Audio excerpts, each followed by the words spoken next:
নিয়োগ বাণিজ্য হচ্ছে, সবই তো আগের মতোই হচ্ছে।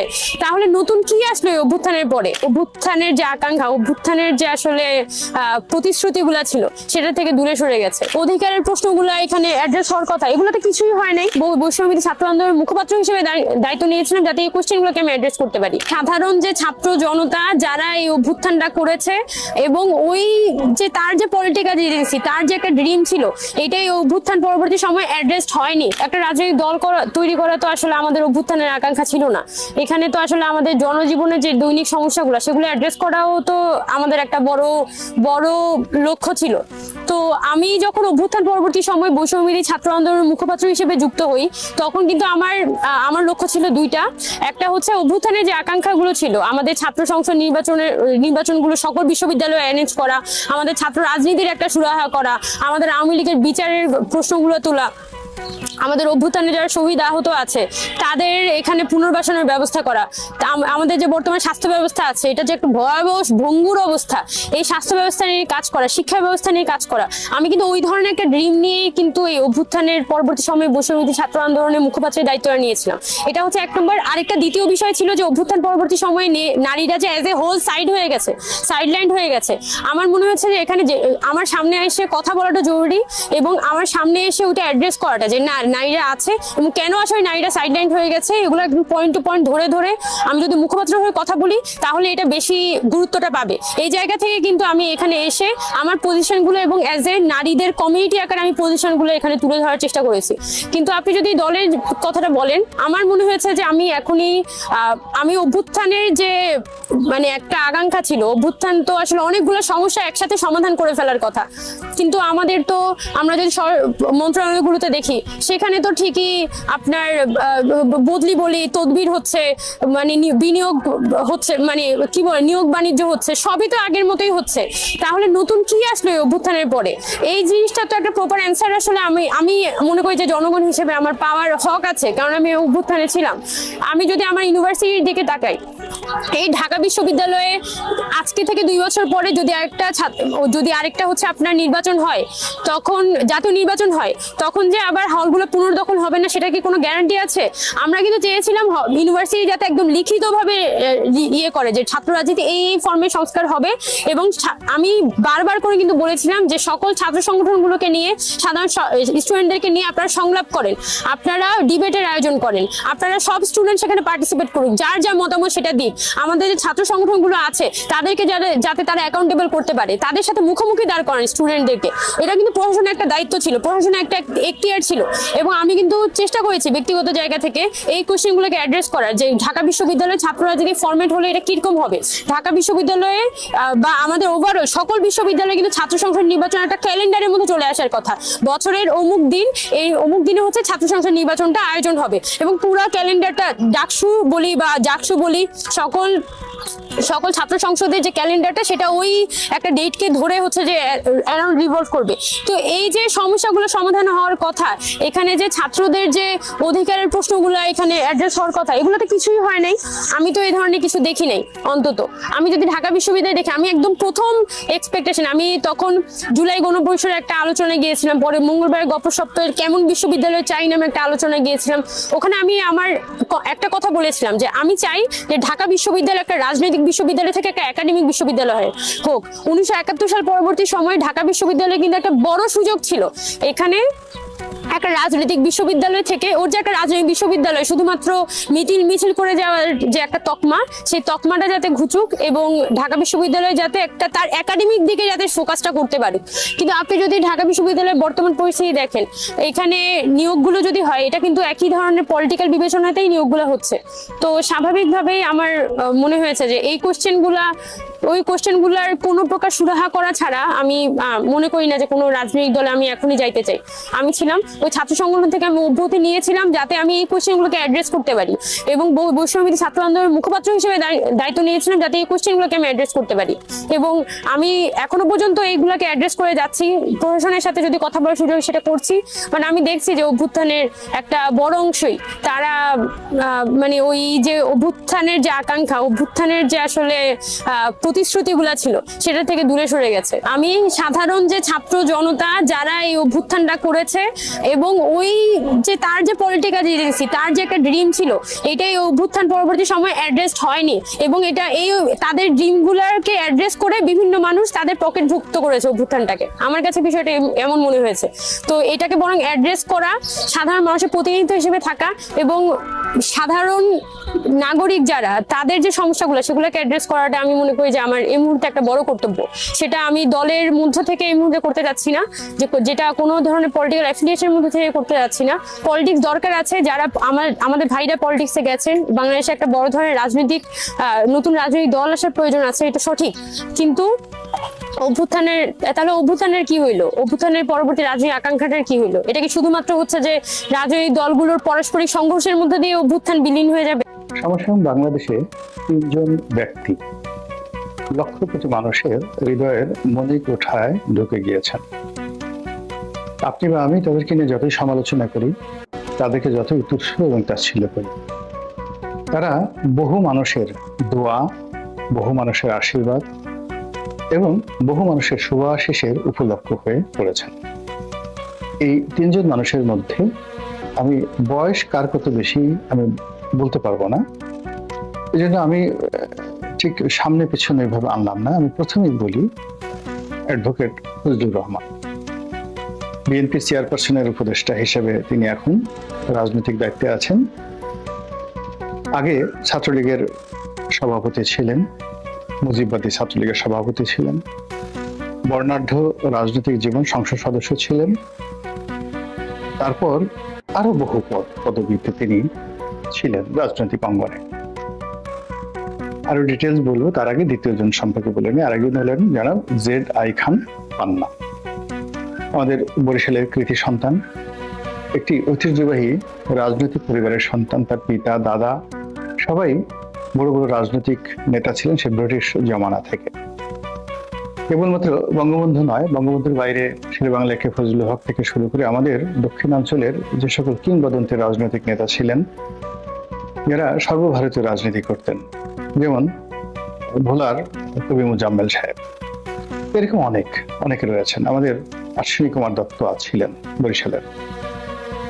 তো তাদের সকলের সঙ্গে এই পরিবারটির সঙ্গে অর্থাৎ Z.I. খান পান্না সাহেবের যে পিতা এবং পূর্বপুরুষদের একটা রাজনৈতিক সম্পর্ক ছিল এবং সম্ভবত বরিশাল জেলা পরিষদের চেয়ারম্যান ছিলেন বা বার কাউন্সিলের সভাপতি ছিলেন Z.I. খান সাহেবের বাবা অথবা দাদা, আমি যেটা জানি। তৃতীয় যে ব্যক্তি তিনি জনাব মাসুদ কামাল, সাংবাদিক। আমাদের দেশের সাংবাদিকদের যে স্বাভাবিক বৈশিষ্ট্য রয়েছে, এদের একটা অংশ দালালি করে, উড়িয়াবাজি করে, চাপাবাজি করে, মালিকের পদলেহন করে বড় বড় পদ পদবি পাওয়ার জন্য, কিংবা কোনো গ্রুপ অফ কোম্পানিজের চাকর হওয়ার জন্য।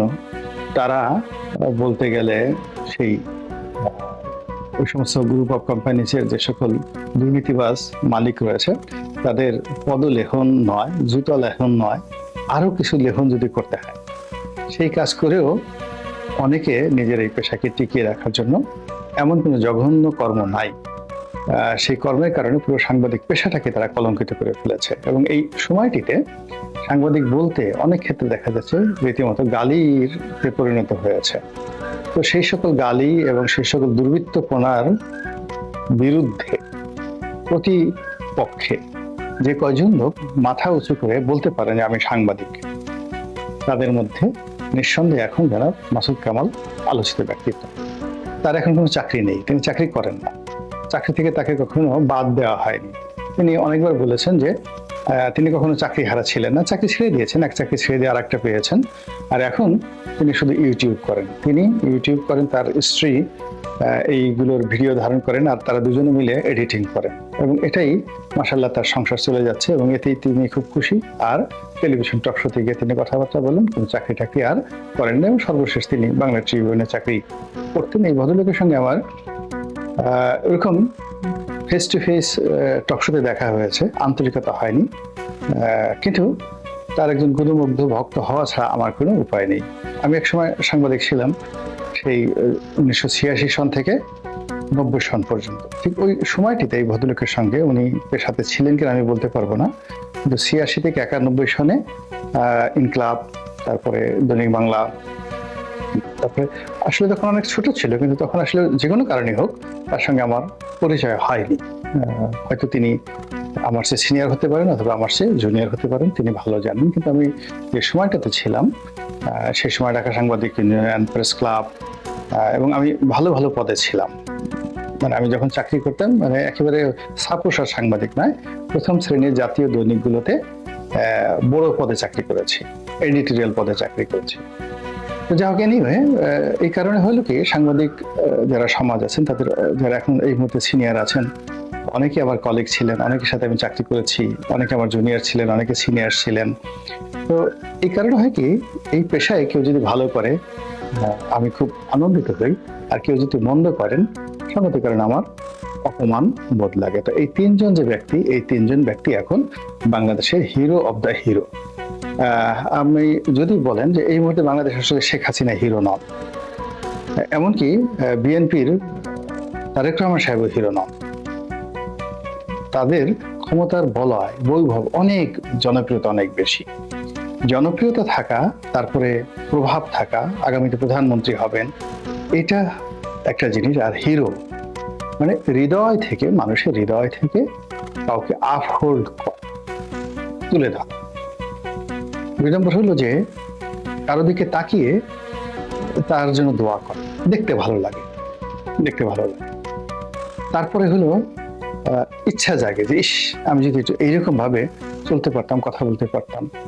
আমি পারছি না, আমার সাহস নেই, সুযোগ নেই, যেহেতু ওই লোকটা পারছে, আমি তাকে প্রার্থনা করি যে এরকম আমার একটা ভাই হোক, বা এরকম যদি আমার একটা সন্তান হতো।